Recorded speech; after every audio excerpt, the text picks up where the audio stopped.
Why would a former political leader choose the path of disruption at a pivotal regional summit?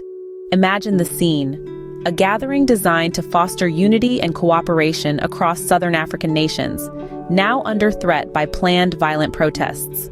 This isn't just a story of political activism, it's a calculated move by Nelson Chamisa, aimed at drawing international eyes to Zimbabwe's internal strife.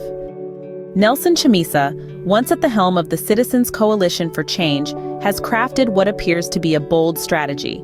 His plan? To stage significant protests during the Southern African Development Community, or SADC summit hosted in Zimbabwe.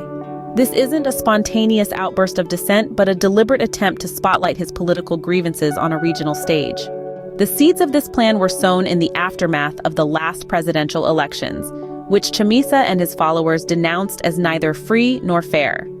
In response, Chamisa has been proactive, reaching out to independent media outlets across and beyond Zimbabwe, amplifying his call for a re-evaluation of the electoral process. But why the SADC summit? Chamisa's choice of timing and venue is strategic. The summit brings together leaders from across the region, providing a platform where issues of governance and democracy are ripe for discussion.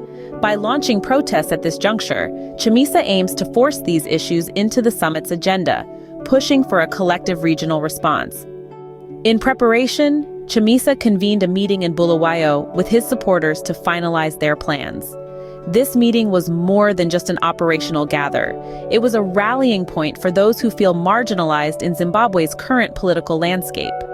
However, Chamisa's actions come at a time of internal discord. Following his resignation from the Citizens Coalition for Change, he announced the formation of a new political entity, the Blue Movement. This shift has not been seamless. It has ignited further divisions within his camp, with various leaders jockeying for positions of influence. As the SADC summit approaches, the potential impact of Chamisa's planned protests looms large.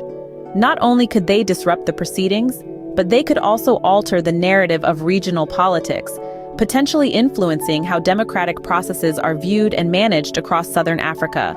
In summary, Nelson Chamisa's alleged plot to disrupt the SADC summit through violent protests is a manifestation of his broader political strategy.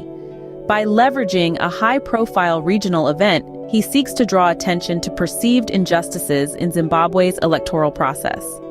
This move, however, is fraught with risks, not just for the summit's success, but for the stability of the entire region.